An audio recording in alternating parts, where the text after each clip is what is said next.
10वी बोर्डाची परीक्षा सुरू आहे. अशातच विज्ञान 1च्या पेपरमधील एका प्रश्नावरून विद्यार्थी पालकांमध्ये संभ्रम दिसून आलाय. अशातच आमदार कपिल पाटील यांनी या संदर्भात शालेय शिक्षण मंत्री दीपक केसरकर आणि महाराष्ट्र बोर्डाला पत्र लिहिले आहे. तसेच या पत्रातून कपिल पाटील यांनी संदिग्ध प्रश्नांच्या उत्तरांना अतिरिक्त गुण देण्याची मागणी केली आहे. 10वीच्या बोर्डाच्या परीक्षेत विज्ञान 1 या विषयाचा पेपर 18 मार्च रोजी झाला होता. त्यात सर्वात लहान आकारच्या अणूचं नाव लिहा असा एक प्रश्न विचारण्यात आला होता.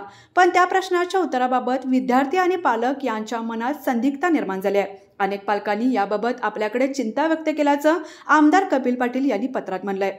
वैज्ञानिकदृष्ट्या विचार करता या प्रश्नाचं अचूक उत्तर हे हायड्रोजन असं आहे. पण काही शाळांमध्ये या प्रश्नाचं उत्तर हेलियम आहे, तर काही शाळांमध्ये योग्य उत्तर हायड्रोजन असल्याचं सांगण्यात येत आहे. त्यामुळे विद्यार्थी आणि पालकांमध्ये संभ्रमणाची स्थिती निर्माण झाली आहे. याकडे आमदार पाटील यांनी लक्ष वेधलंय.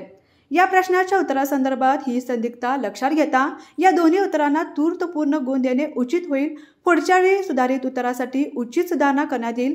आता मुलांचं गुण कमी का करायचं? वर्षभर मेहनतीने अभ्यास करून चांगल्या गुणांनी उत्तीर्ण व्हायची इच्छा बाळगणाऱ्या सर्वच विद्यार्थ्यांकरिता एकही गुण ही अतिशय महत्त्वाचा आहे. त्यामुळे याबाबत तातडीने निर्णय जाहीर होणे आवश्यक आहे, जेणेकरून विद्यार्थी पालक यांचा तणाव कमी होण्यास मदत होईल. तरी कृपया इयत्ता 10वीच्या विज्ञान 1च्या विषयाचा बोर्डाच्या पेपरमधील संदिग्ध प्रश्नांच्या उत्तराबाबत खुलासा करावा, अशी मागणी आमदार कपिल पाटील यांनी केली.